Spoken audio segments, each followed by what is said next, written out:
for the hardest-hitting show in talk radio. The true progressive voice since 2012. This is Southpaws.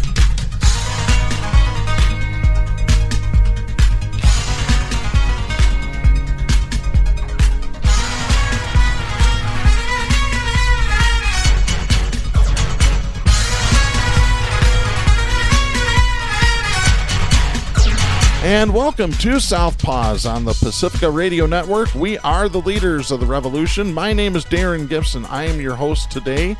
Both Katy Steele and Jack Prince are off this week. I hope to have them back next week. I've got quite a few items to talk about today. Democrats are mad at Representative Ilhan Omar again because of comments that she's made. We'll tell you what they are. We're going to talk about a hospital in Houston, Texas that has suspended employees that have not gotten the COVID-19 vaccination and why it's legal for them to do it. Plus, we have an update on Naomi Osaka and a lot more. Before we get into today's topics, a couple reminders that you can follow us on social media. You can do that by going to facebook.com/Southpaws Radio Show. You can follow us on Twitter at Southpaws Radio. You can follow us on Tumblr at southpawsradioshow.tumblr.com. You can follow us on YouTube by doing a search for Southpaws Radio. You can become a patron of the show by going to patreon.com/Southpaws Radio. You can listen to the show anytime you like at Spreaker.com or at Stitcher.com by doing a search for Southpaws there. You can find us on Apple Podcasts by doing a search for Southpaws. Once you found our logo, you found us.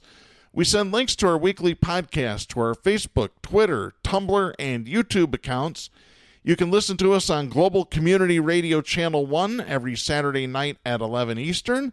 And you can hear us on great Pacifica stations, including KCEI in Taos, New Mexico, KZGM in Kabul, Missouri, WOOL in Bellows Falls, Vermont, and KEPJ San Antonio, Texas. So thank you to those stations for airing us. And again, just a quick reminder, if you have the time or the money to donate to your local Pacifica station, I ask that you please do so. They could always use the help. The first thing I want to get to today is an update on Naomi Osaka dropping out of the French Open. So I have a column that was written by Scott Douglas Gerber. It's an opinion piece written for USA Today. This is dated June 2nd. Scott Douglas Gerber is a law professor at Ohio Northern University, an associate scholar at Brown University's Political Theory Project, and a longtime member of the Ohio Advisory Committee to the U.S. Commission on Civil Rights. So these views are his own. They are not reflective of USA Today or Southpaws for that matter. But it's important to hear the words that he has written because this is something I've thought about bringing up, talking about Naomi Osaka. He puts it down pen to paper a lot better than I ever could. So I'm just going to read this column here. It is profoundly disturbing that Naomi Osaka felt compelled to withdraw from the French Open, one of tennis's 4 Grand Slam tournaments. It is also illegal to make her feel like she needed to withdraw. The 23-year-old Osaka is the number 2 female tennis player in the world at the moment. She won the previous 2 Grand Slams, and she has won a total of 4 in her young tennis career. Osaka, who moved to the United States at age 3 from Japan, struggles with depression and anxiety. In 2018, she issued a tearful apology during the trophy ceremony after winning, not losing, her first Grand Slam tournament, the U.S. Open, over American crowd favorite Serena Williams. Williams, who is probably the greatest female tennis player who ever lived, quickly let everyone know, including Osaka, and especially Osaka, that the then 20-year-old had nothing for which to apologize. Williams' whispers and gestures to try to console Osaka and her exhortation to the crowd to stop booing and give credit where credit is due demonstrates that Williams' prodigious athletic gifts are matched by a compassionate heart. I still remember to this day how moved I was by what Williams did. The governing authorities of tennis's 4 Grand Slam tournaments should have learned from Osaka and Williams. Before her first match at the French Open, Osaka had informed tournament officials that news conferences adversely impacted her mental health and that she would be willing to be fined for not participating in them during the tournament. She also said she hoped that any fine she paid would be donated to a mental health charity. Shockingly, not only did the president of the French Tennis Federation not agree to Osaka's reasonable request for an accommodation, he persuaded the heads of the other 3 Grand Slams, the U.S. Open, Wimbledon, and the Australian Open, to publicly release the contents of a letter they wrote to Osaka in which they threatened to disqualify her from all 4 tournaments. The release said, quote, "We have advised Naomi Osaka that should she continue to ignore her media obligations during the tournament, she would be exposing herself to possible further code of conduct infringement consequences. As might be expected, repeat violations attract tougher sanctions, including default from the tournament and the trigger of a major offense investigation that could lead to more substantial fines and future Grand Slam suspensions." End of quote. These threats led Osaka to withdraw from the French Open and, quote, "take some time away from the court," end of quote. She apologized for any inconvenience she has caused. As Williams aptly suggested in 2018 after Osaka had demolished her 6-2, 6-4 to win the U.S. Open, Osaka owes nobody an apology. The same cannot be said for the heads of the 4 Grand Slam tennis tournaments. Indeed, they do not seem to know about or care about anti-discrimination law. Mental health issues, including depression and anxiety, are brain disorders. They are not caused by a flawed personality or poor parenting. By law, including French law, an employer is required to reasonably accommodate the mental health issues of employees and potential employees. Osaka is a professional tennis player who makes her living playing tennis. The president of the French Tennis Federation prevented her from doing that at the French Open, and the heads of the other Grand Slams threatened to do the same at their tournaments. Threatening to hold someone's mental health issues against them is illegal. Osaka's willingness to be fined rather than participate in news conferences that exacerbate her mental health issues was a request for reasonable accommodation to which tennis's governing authorities should have agreed. For her part, the young Osaka maturely and selflessly stated in her withdrawal communique, quote, "I really want to work with the tour to discuss ways we can make things better for the players, press, and fans," end of quote. As for Williams, she once again said exactly the right thing. Quote, "I wish I could give her a hug. I think she is doing the best she can," end of quote. Tennis's governing authorities need to do the best they can, too. The law requires them to. Equally important, basic human decency requires it. The leaders of the 4 Grand Slam tournaments belatedly pledged to address Osaka's concerns after she withdrew amid a backlash of sympathy. Naomi Osaka is a phenomenal tennis player who, like millions of people around the world, has a health condition that she is trying to manage. Threatening to deprive her of her livelihood made matters worse, not better. I agree 100%.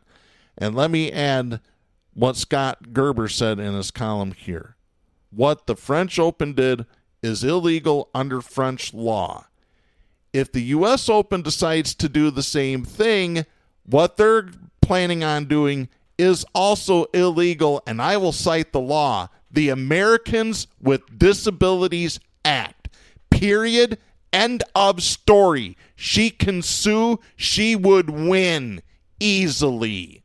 I really hope that Naomi Osaka gets one hell of an attorney and starts owning the tennis profession. Own a chunk of it. This type of behavior is morbid. It's awful. I don't even have the words for it. As somebody who struggles with mental illness daily, I can sympathize with where Naomi Osaka is. I really can.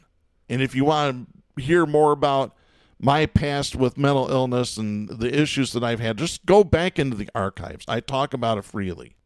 Oh, God. I got to get off this topic here, and let's go on to the next one. This is Doha Madani writing for NBC News. This is dated June 9th. A Houston hospital has suspended 178 staff members who have refused to abide by its mandate that employees be fully vaccinated by Monday. Nearly 25,000 of Houston Methodist staff members have been fully inoculated against COVID-19 as part of a vaccination requirement announced in April. That is according to Houston Methodist President Dr. Mark Boom. But 178 unvaccinated employees who did not get religious or medical exemptions were suspended without pay, including 27 who are only partly vaccinated. Boom's statement said, quote, "We won't have the final numbers for 2 weeks as employees can still get vaccinated with their second dose or with the one-dose Johnson & Johnson vaccine. I wish the number could be 0, but unfortunately a small number of individuals have decided not to put their patients first." End of quote. And that's a great statement from Boom. Those small number of individuals have decided not to put their patients first. And that's just exactly what it is. There are 285 unvaccinated employees who received medical or religious exemptions. 332 more were granted deferrals. Boom said that he understood that it was a, quote, "very difficult decision," end of quote, for some employees to be vaccinated, but that they did the right thing to protect, quote, "our patients, your colleagues, your families, and our community," end of quote. Boom added, quote, "The science proves that the vaccines are not only safe, but necessary if we are going to turn the corner against COVID-19. The mRNA technology behind the Pfizer and Moderna vaccines isn't new or experimental. It's been around for many years," end of quote. Amanda Rivera, an emergency room nurse, told NBC affiliate KPRC that she is one of the suspended employees and faces termination if she refuses to comply. Rivera said, quote, "I feel like they kind of bullied us into this little corner, like you have to do it or you don't have a job. This is my only source of income," end of quote. A lawsuit filed against the hospital at the end of May by 117 employees argued that COVID-19 vaccines were experimental and that Houston Methodist could not force an employee, quote, "to accept an FDA unapproved vaccine on penalty of termination or other sanctions. None of the currently available experimental vaccines for COVID-19 has received final approval from the FDA," end of quote. 3 COVID-19 vaccines manufactured by Pfizer, Moderna, and Johnson & Johnson have received emergency use authorization from the Food and Drug Administration. The Pfizer and Moderna vaccines require 2 shots a few weeks apart, while the Johnson & Johnson is a single inoculation. Jared Woodfill, the attorney who filed the lawsuit in Montgomery County, said he intends to file with the state court. Woodfill maintained that the hospital violated the law by requiring employees to take a vaccine that has not received full approval and that his clients are threatened with termination after the suspensions. Woodfill said, quote, "Essentially, Dr. Boom is requiring my clients to serve as human guinea pigs, and if they're not, they're taken to the door. There's no choice. It's all about coercion, all about pressure," end of quote. No, he's wrong. Absolutely wrong. We'll talk about that after I finish this article here. Woodfill said the idea of COVID-19 vaccination mandates is, quote, "a question that needs to be answered not just for my clients, but for hospitals and employers everywhere," end of quote. He accused Boom of putting profits over people to brand the hospital as the first to mandate vaccinations for its employees. Woodfill said, quote, "It's clearly about the bottom line, but not about the people who put their lives on the line. This is how they're repaid, with a pink slip," end of quote. The Equal Employment Opportunity Commission said in guidance issued last month that federal guidelines do not prohibit employers from requiring COVID-19 vaccinations so long as reasonable accommodations are made under the Americans with Disabilities Act. And I'm going to stop right there. Yes, there are medical exceptions for this. I have a friend who cannot get the COVID-19 vaccine. She has had horrible reactions to previous vaccinations. So the advice that her doctor has given her is not to get the COVID-19 vaccine. That is a true exception to the rule. The Houston hospital made a religious exemption because there are some religions, specifically the Jehovah's Witnesses, you cannot put anything in your body. You can't even get blood transfusions if you're a Jehovah's Witness. So how can they mandate a COVID-19 vaccine, or any vaccine for that matter? Folks, you have to look no further than Jacobson versus Massachusetts, which was a Supreme Court case in 1905. In that case, the U.S. Supreme Court upheld the authority of states to enforce compulsory vaccination laws. The court's decision articulated the view that individual liberty is not absolute and is subject to the police power of the state. In other words, your individual liberty is overrode by the public health. That's period, end of story. Here's the background on that case. Again, from 1905, and this case has been used to justify other cases. At the time, Massachusetts was one of only 11 states that had compulsory vaccination laws. Massachusetts law empowered the Board of Health of individual cities and towns to enforce mandatory free vaccinations for adults over the age of 21 if the municipality determined it was necessary for the public health or safety of the community. Adults who refused were subject to a $5 monetary fine. In 1902, faced with an outbreak of smallpox, the Board of Health of the city of Cambridge, Massachusetts, adopted a regulation ordering the vaccination or revaccination of all its inhabitants. Cambridge pastor Henning Jacobson had lived through an era of mandatory vaccinations back in his original home of Sweden. Although the efforts to eradicate smallpox were successful in Sweden, Jacobson's childhood vaccination had gone badly, leaving him with a, quote, lifelong horror of the practice, end of quote. Jacobson refused vaccination, saying, quote, he and his son had had bad reactions to earlier vaccinations, end of quote, as children, and that Jacobson himself had been caused great and extreme suffering for a long period by a disease produced by vaccination. Jacobson believed that his family may have some sort of hereditary condition that made the smallpox vaccine particularly dangerous. Because of his refusal to get vaccinated, Jacobson was prosecuted and fined $5. That's $5 in 1905 money, which today is about $150. Over the next 3 years, until his case reached the Supreme Court of the United States, Jacobson argued that subjecting him to a fine or imprisonment for neglecting or refusing vaccination was an invasion of his liberty. The law was unreasonable, arbitrary, and oppressive, and that one should not be subjected to the law if he or she objects to vaccination, no matter the reason. However, the Supreme Court disagreed.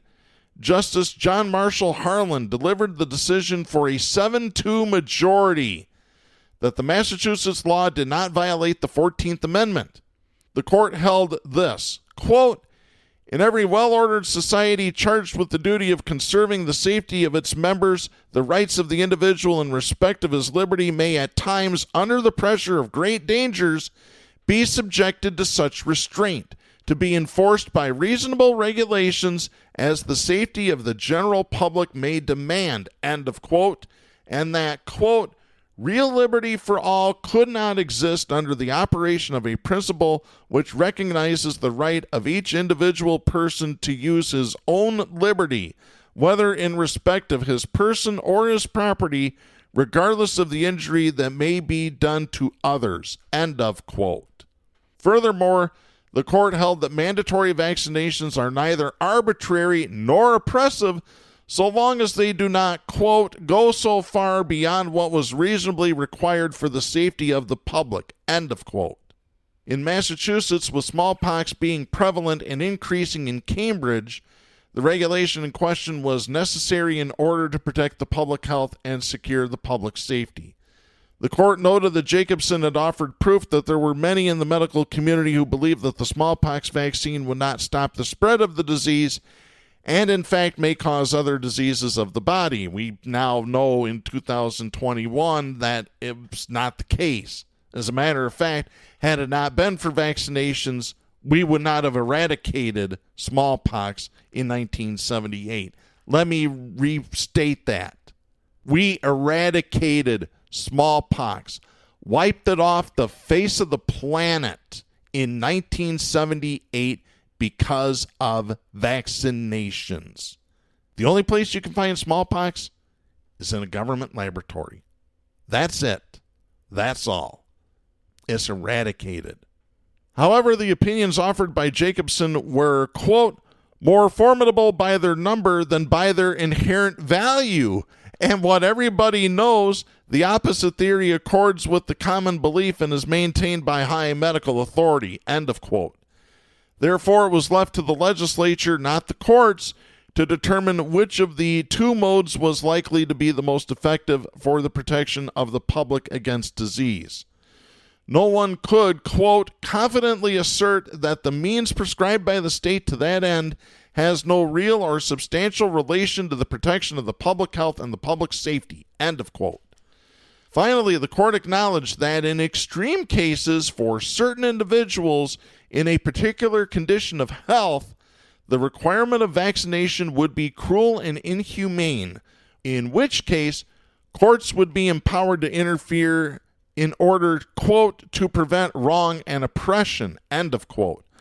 However, the statute in question was not, quote, intended to be applied to such a case, end of quote, and Jacobson, quote, did not offer to prove that by reason of his then condition he was, in fact, not a fit subject of vaccination, end of quote. So with that case, Justice Harlan's decision supported both police power and limits on the power. His decision would be invoked to support both in later cases. He stated his nuanced opinion on the limits of government power by stating that general terms should be so limited in their application as to not lead to injustice, oppression, or absurd consequence. By the way, the Supreme Court reaffirmed this decision in Zucht versus King, which was 1922. They held that a school system could refuse admission to a student who failed to receive a required vaccination. That's why the schools can now say, hey, if you're not getting your child vaccinated, we don't have to take him as a student. That is legal in this country. So this is just, I'm sending this one out to all the anti-vaxxers, to all the liberty and freedom conservatives, violent conservatives, because you're all violent, every single goddamn last one of you. This is the law of the land. Period. End of story. Speaking of, I want to get to this next one here.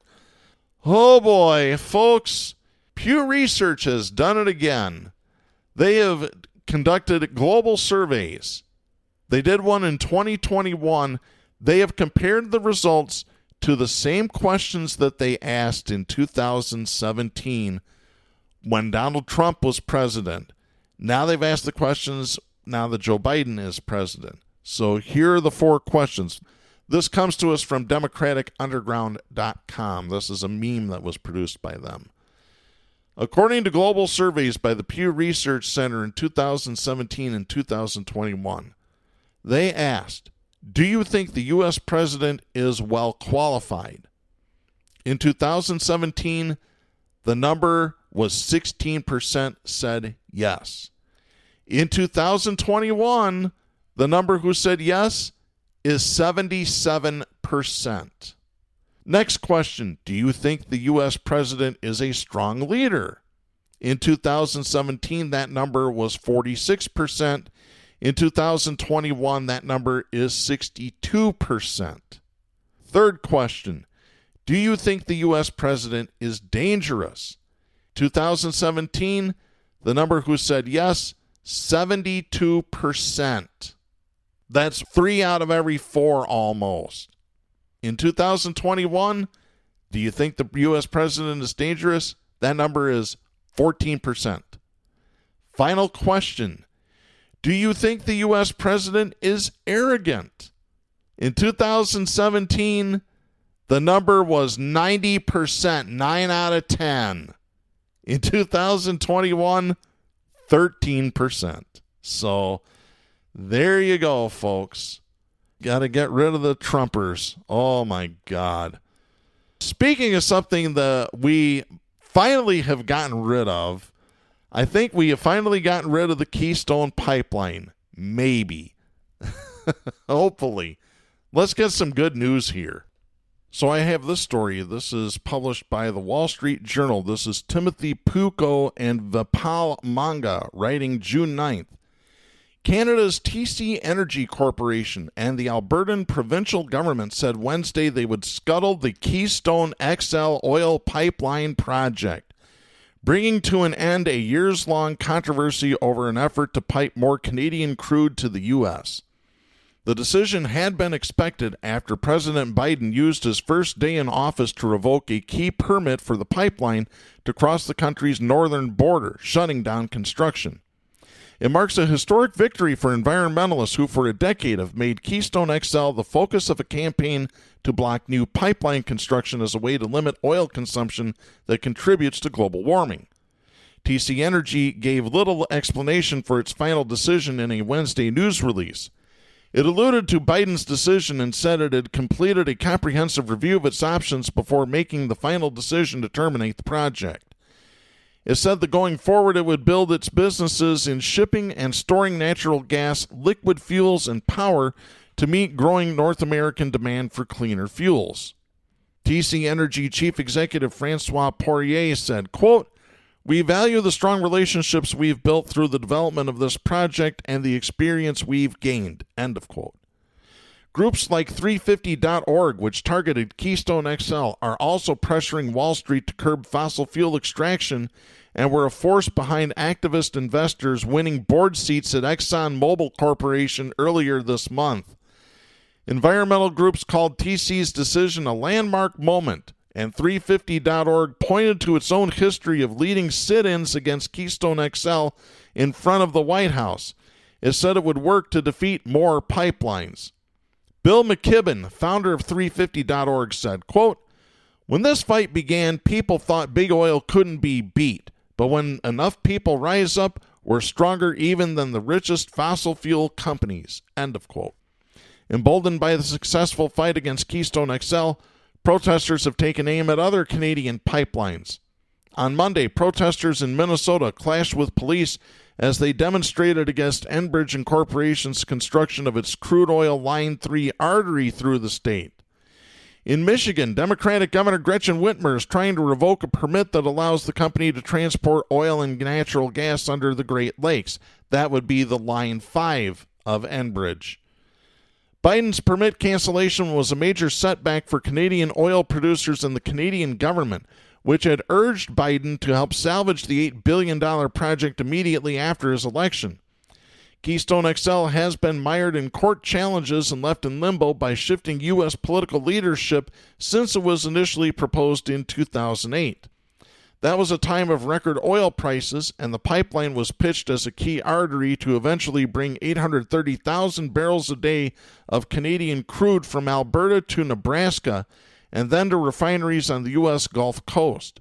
Since then, Canadian oil producers have been rocked by falling oil prices, and the government has doubled down on getting approval for the project as a lifeline for the industry. But Biden agreed with environmentalists who said opening that avenue for more crude into the U.S.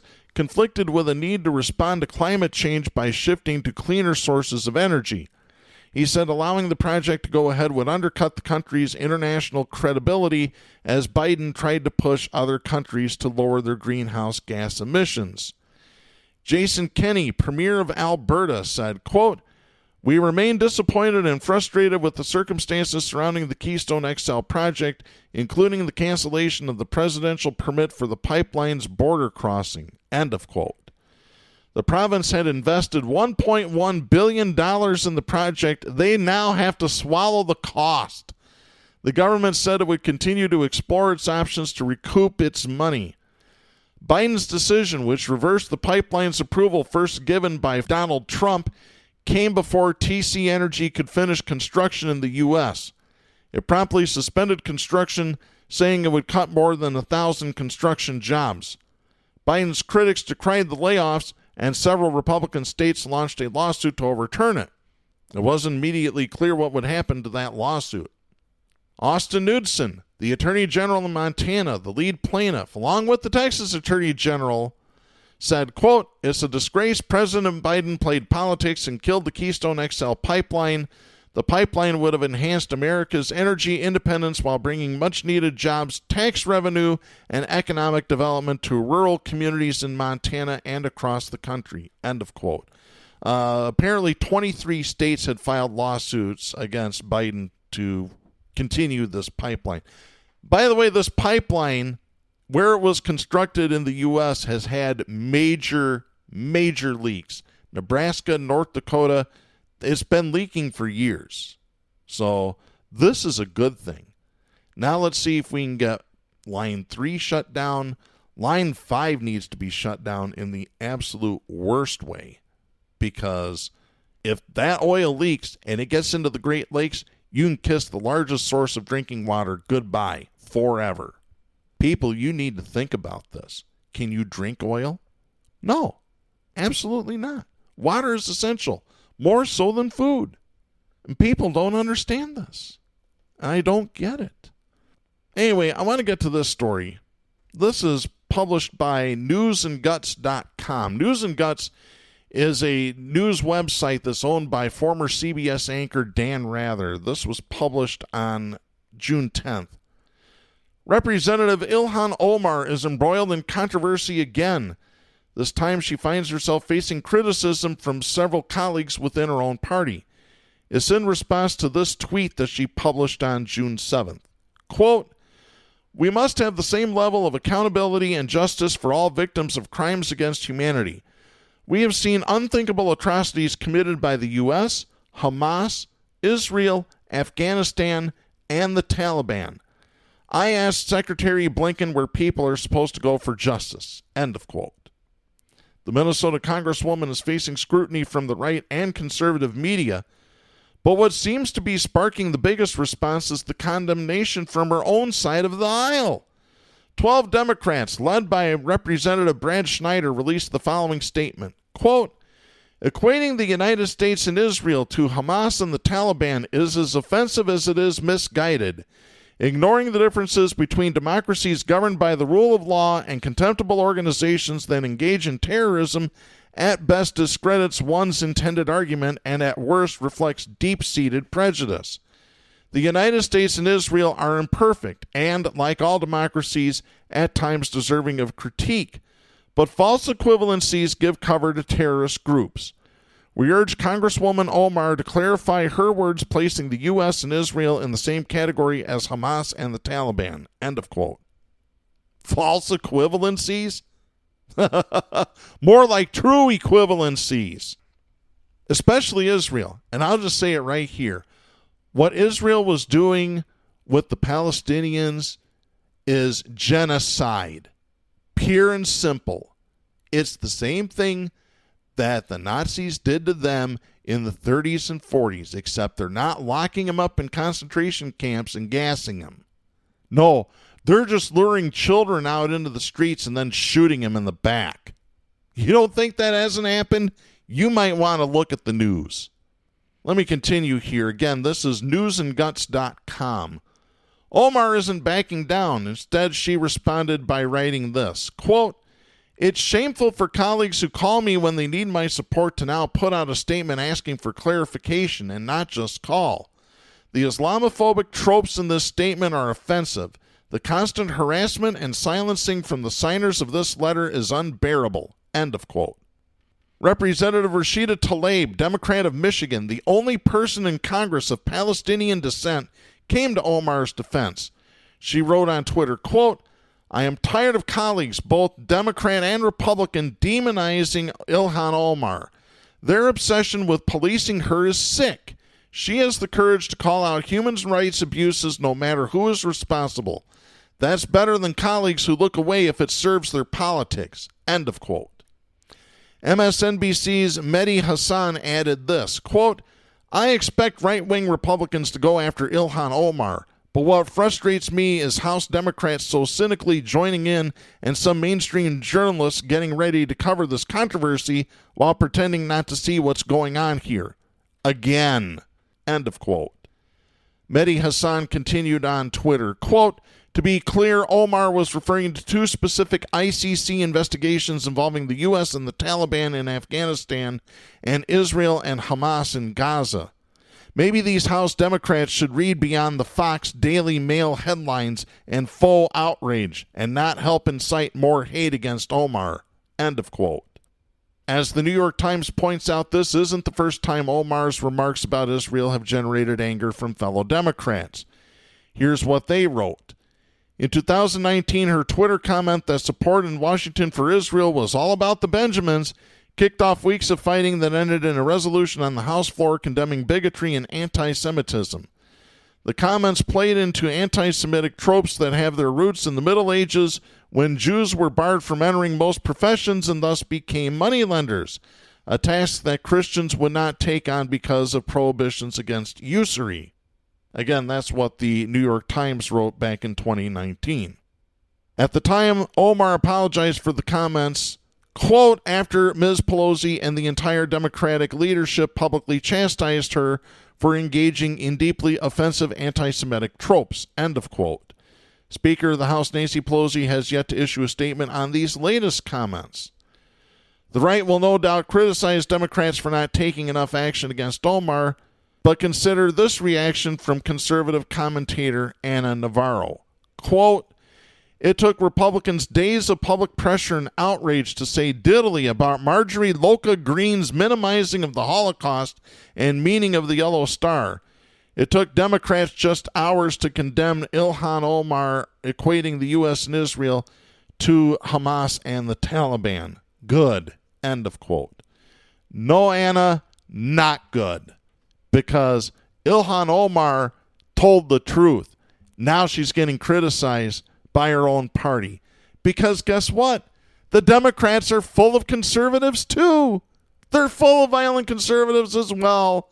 They're just not as Looney Tunes and touched in the head as the Republicans are, or the QAnon party, as I like to call them. The Q-Coos. Q-Coo, Q-Coo. Unbelievable. Yeah, let me just go on here. Let's get to our next story. This is Eleanor Beardsley writing for National Public Radio. This is dated June 8th. This is something else. French President Emmanuel Macron was slapped in the face as he shook hands in a crowd during a visit Tuesday to a small town in southern France. Two men, both aged 28, have been arrested. They risk 3 years in prison and a $50,000 fine over an attack on a public official. We actually have an update to this, but let's continue this story first. The scene, which was filmed, shows Macron working a rope line in the town of Tain-le-Hermitage. While shaking Macron's hand, a man is able to slap the president's face before security intervenes. French media said the two arrested are identified with the Yellow Vest movement, which they're really not, and we'll explain why in a minute here. The slapper yelled, quote, Mat joy Saint-Denis à bas la Macronie, end of quote. Part of the phrase is a 12th century royalist slogan that today has become a rallying cry of the far right. The other part means down with Macronism. So even though this guy identifies as a part of the Yellow Vest movement, he's a conservative. He's a violent conservative, right-winger. What do you expect? They try to take over everything, I swear. They've tried to take over the Democratic Party. They pretty much have succeeded at this point, with the exceptions of Ilhan Omar, Rashida Tlaib, AOC, and Bernie Sanders. Other than that, you really can't tell the difference between the two major parties in this country. Oh boy, Macron later downplayed the incident in an interview with a local newspaper saying, quote, everything is fine. You have to relativize this incident, which I think is an isolated one. We can't let this take over the public discussion of more important issues which concerns everyone's lives, end of quote.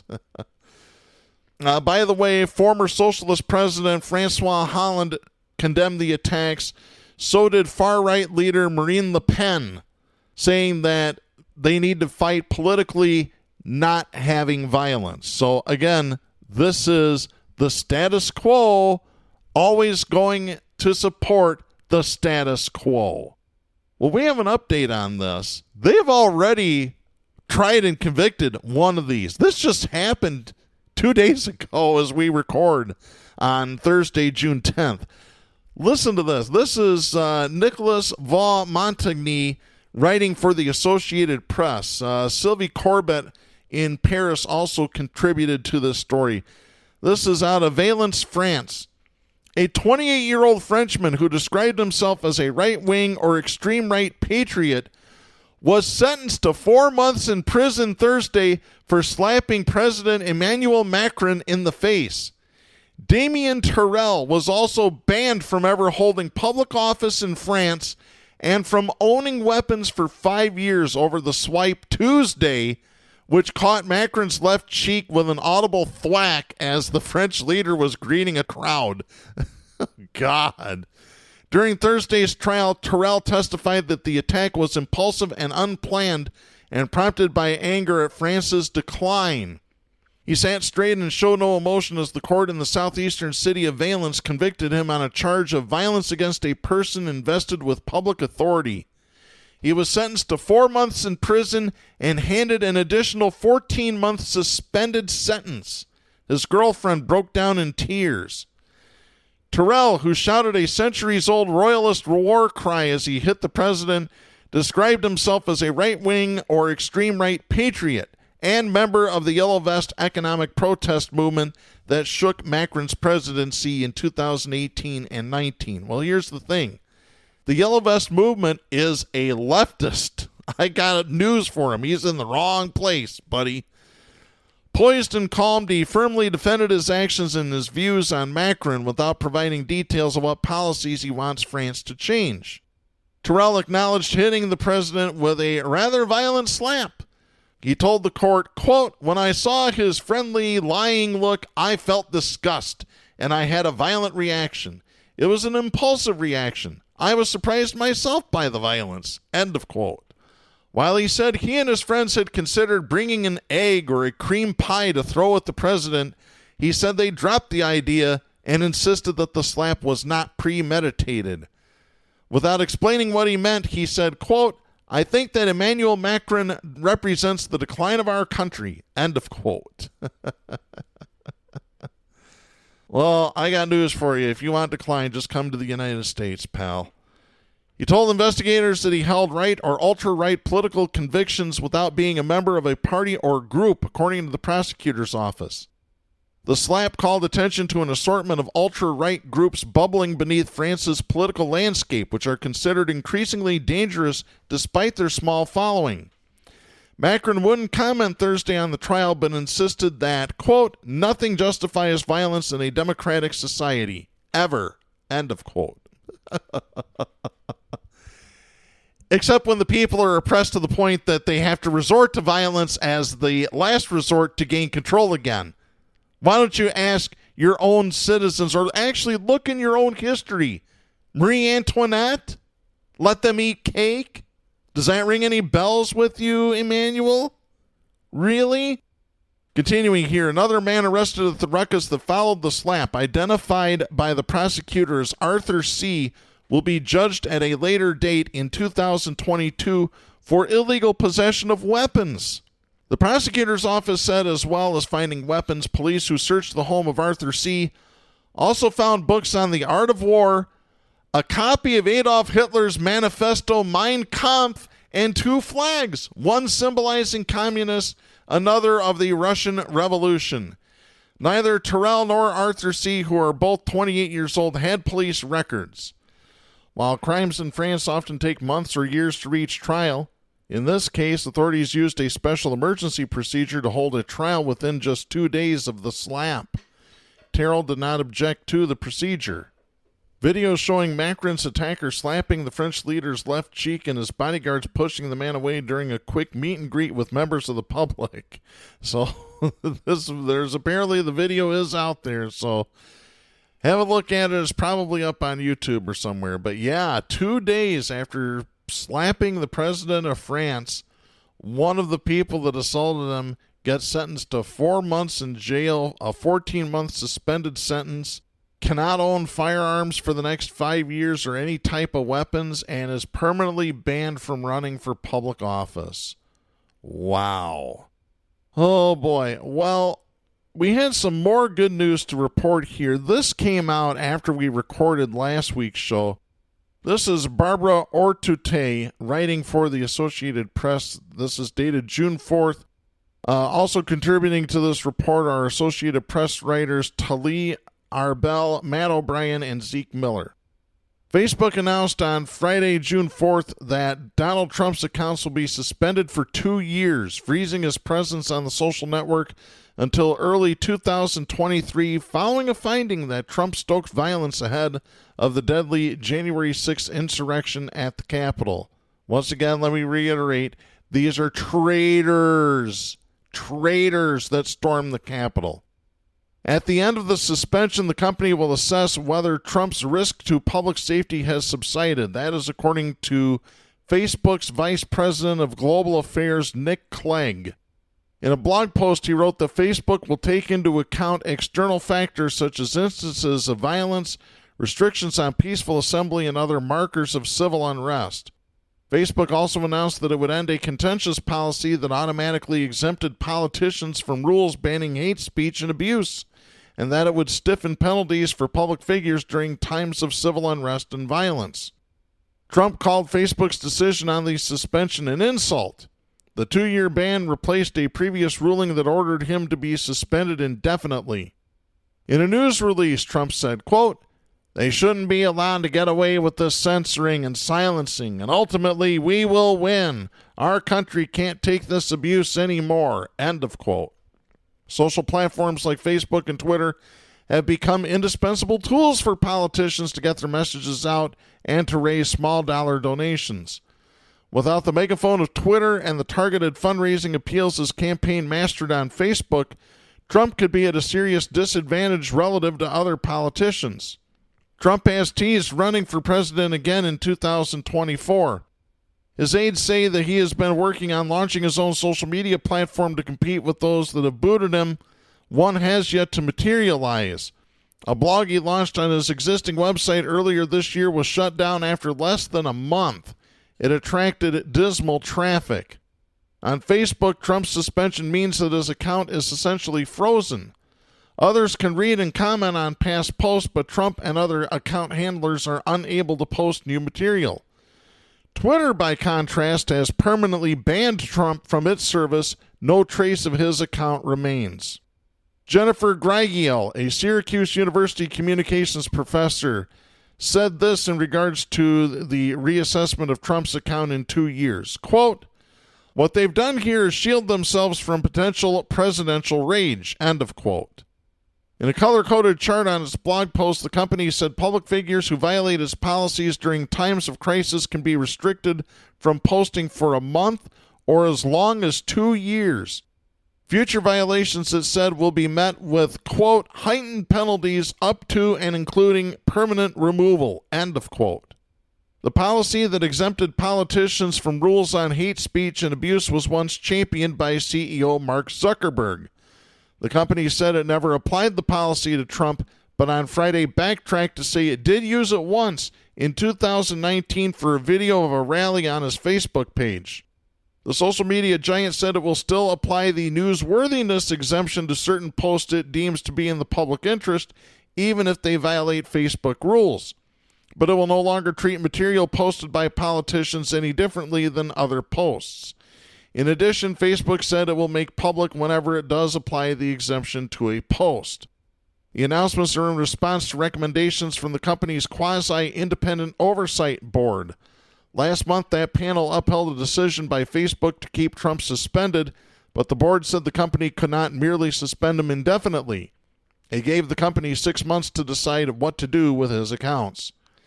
In its decision last month, the board agreed with Facebook that 2 of Trump's January 6 posts severely violated the content standards of both Facebook and Instagram.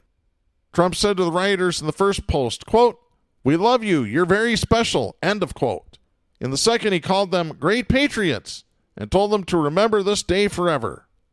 Those comments violated Facebook's rules against praising or supporting people engaged in violence, the board said.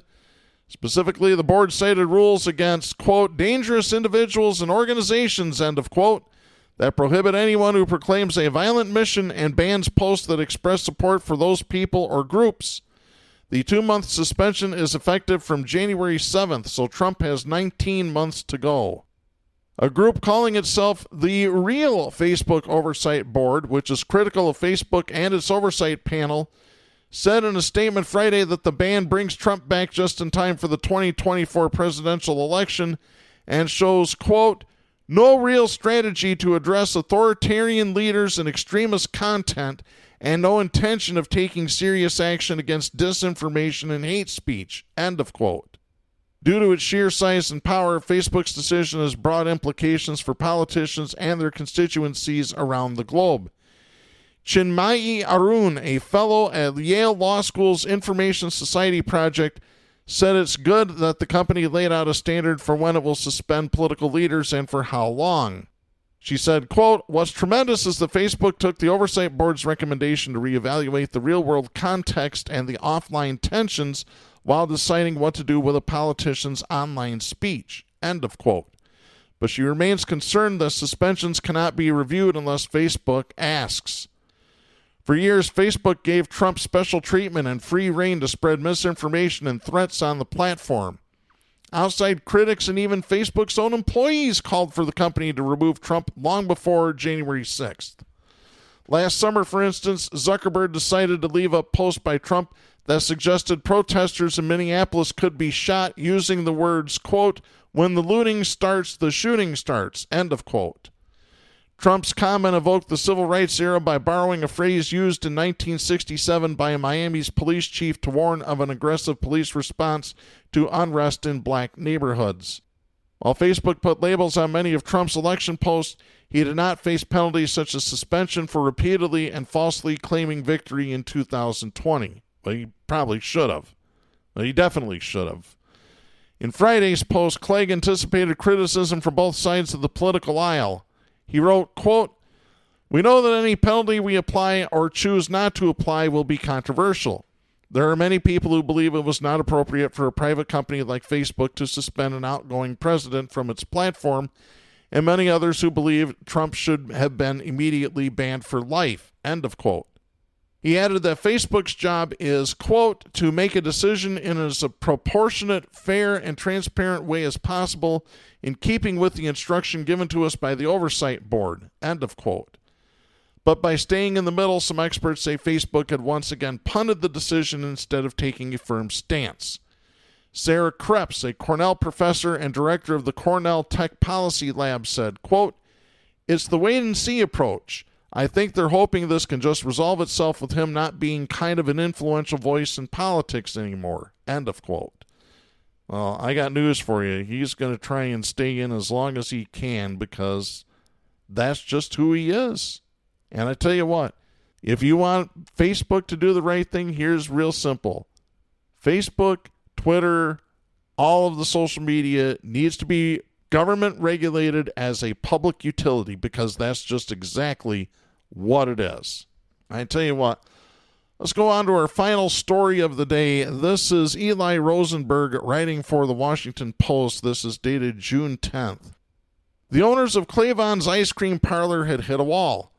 For months, the 98-year-old confectionery in Pittsburgh couldn't find applicants for the open positions it needed to fill ahead of warmer weather and hopefully sunnier times for the business after a rough year.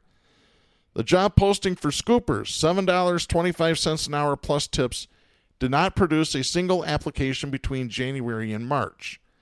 So owner Jacob Hanchard decided to more than double the starting wage to $15 an hour plus tips, quote, just to see what would happen, end of quote.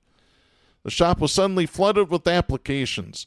More than 1,000 piled in over the course of a week. Hanchar said, quote, it was like a dam broke, end of quote. Media coverage that followed his decision soon pushed other candidates his way. Across the country, businesses in sectors such as food service and manufacturing that are trying to staff up have been reporting an obstacle to their success, a scarcity of workers interested in applying for low-wage positions. The issue has raised concerns about the strength of the country's recovery as coronavirus cases abate, with the economy still down more than 7.5 million jobs compared with before the pandemic. Republicans have blamed enhanced unemployment benefits for the shortage. Democrats and most labor economists, at least the ones that have a brain, say the issue is the result of a complicated mix of factors, including many schools having yet to fully reopen, lingering concerns about workplace safety, and other ways the workforce has shifted during the pandemic. I'm going to stop there for a minute. What they're not saying is people are finally fed up of putting their bodies on the line for less than $15 an hour. Right there is where the real motivation is, folks. The experience of 12 business operators interviewed by the Washington Post to raise their minimum wage in the last year points to another element of the equation, the central role that pay, specifically a $15 an hour minimum starting wage, plays in attracting workers right now. 9 of the businesses had announced pay increases to at least $15 an hour since March, amid concerns about hiring in the face of the tight labor market. The other 3 increased wages last year. The business operators spoke about the challenges associated with increased labor costs, with 3 saying they had to raise prices for consumers. One of those, as well as 2 that did not raise prices, said they had to reduce some seasonal staffing or staff hours to make up the cost. Enrique Lopez Lira, a labor economist at the University of California at Berkeley and an expert on the low-wage workforce, said the stories were a sign, albeit anecdotal, that the market was functioning as it should in the face of excessive demand for workers.